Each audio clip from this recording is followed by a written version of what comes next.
Hi hello welcome to Kiran TV news. మొన్న OG సినిమాకి పవన్ కళ్యాణ్ గారు సుజిత్కి ఇదే రేంజ్ రోవర్ కార్ని ఆయనకి గిఫ్ట్గా ఇచ్చారు. ఇప్పుడు అదొక ఆల్ టైమ్ ఇండస్ట్రీ హిట్ అనుకోండి.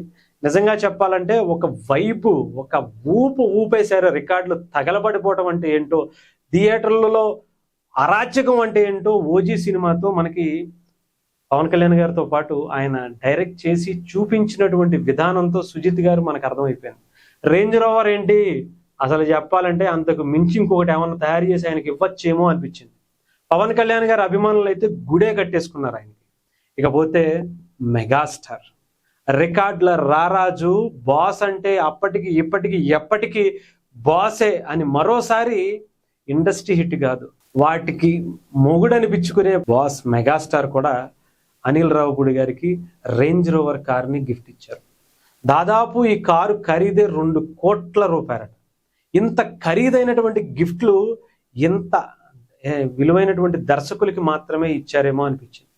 ఎందుకంటే ఒక పక్క అనిల్ రావిపూడి గారు మెగాస్టార్ చిరంజీవిని చూపించినటువంటి విధానం, ఆయన చూస్తూనే చాలు ఇంకా మనం కడుపు నింపేసుకోవచ్చురా బాబు అనుకునేటువంటి పరిస్థితి క్రియేట్ చేశారు థియేటర్స్లో. ఎప్పుడెప్పుడో చిరంజీవి గారు చేసినటువంటి సినిమాల్లో మేనరిజమ్స్, సీన్స్, ఆ లుక్స్, ఆ స్టెప్పుల్ని మనకొక్కసారి అలా సంక్రాంతికి రిలీజ్ చేస్తే 400 కోట్ల దగ్గర కలెక్షన్స్.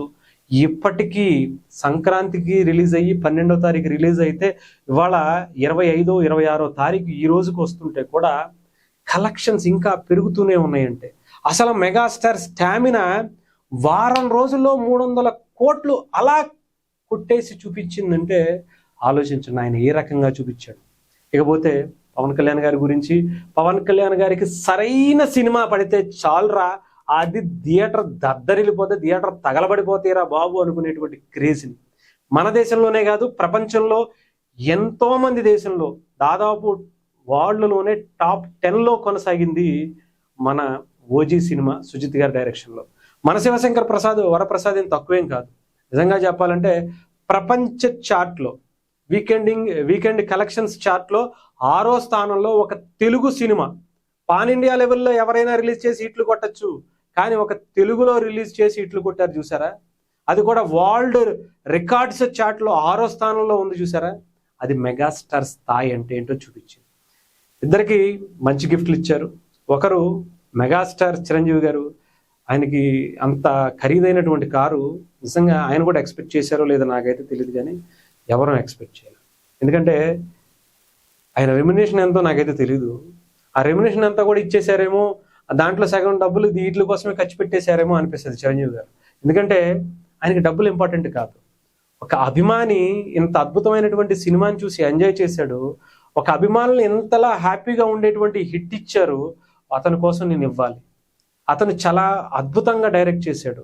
ఒక అభిమానిగా నన్ను ఎంత అభిమానిస్తూ ఇంకొక అభిమానుల కళ నెరవేర్చినటువంటి ఒక అభిమాని డైరెక్టర్గా మారి ఎంత విజయాన్ని అందించారో అలాంటి విజయాన్ని అందించినందుకు అతనికి గిఫ్ట్గా ఇచ్చారు చిరంజీవి గారు.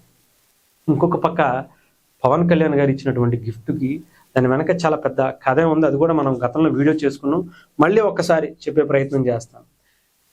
ఆ ఒక పవన్ కళ్యాణ్ గారి అభిమాని ఎలా ఉంటారో మనకు తెలుసు. అలాంటి అభిమానుల్లో ఒక అభిమాని సుజిత్ గారు.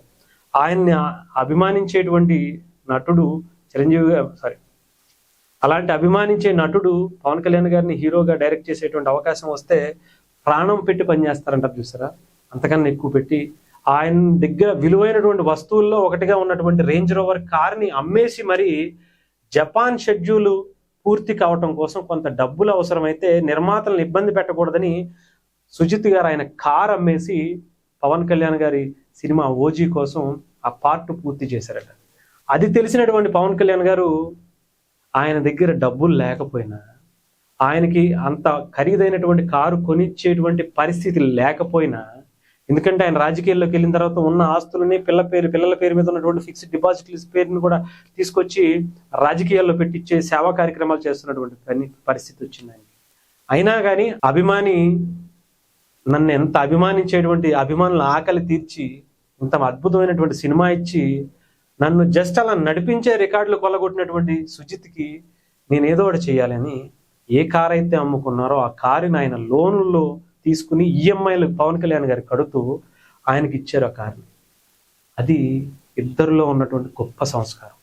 అంటే ఒక డైరెక్టర్ని ఎంత ఎంకరేజ్ చెయ్యాలో, వాళ్ళల్లో ఎంత స్ఫూర్తి నింపాలో, నెక్స్ట్ మళ్ళీ ఇంకా సినిమాలు చేయడానికి ఎంత ఉత్సాహాన్ని రెట్టింపు చెయ్యాలో వీళ్ళకన్నా బాగా ఇంకెవరికి తెలియదేమో అనిపిస్తుంది. ఏ సినిమా రిలీజ్ అయినా సరే, ఏ రాజకీయ నాయకుడు ఎంత మంచిగా మాట్లాడిన, ఒక మంచి పని ఎవరు చేసినా సరే, పవన్ కళ్యాణ్ గారు, చిరంజీవి గారు వాళ్ళని ఎలా అప్రిషియేట్ చేస్తారో మనకు తెలుసు. వాళ్ళకి బొకేలు పంపి, ఇంకొక విధంగా గ్రీటింగ్స్ పంపి, ట్వీట్ చేసి, ఏదో ఒక రూపంలో వాళ్ళని ఎంకరేజ్ చేస్తూ, సినిమా అయితే అవసరమైతే ఆయన వెళ్ళి నిలబడి వాళ్ళ సక్సెస్లో కావచ్చు, వాళ్ళ సక్సెస్ మీట్లో కావచ్చు, లేదంటే ప్రచారాల్లో కావచ్చు, చిరంజీవి గారు కానీ పవన్ కళ్యాణ్ గారు కానీ వెళ్ళి అలా నిలబడిపోతారంతే.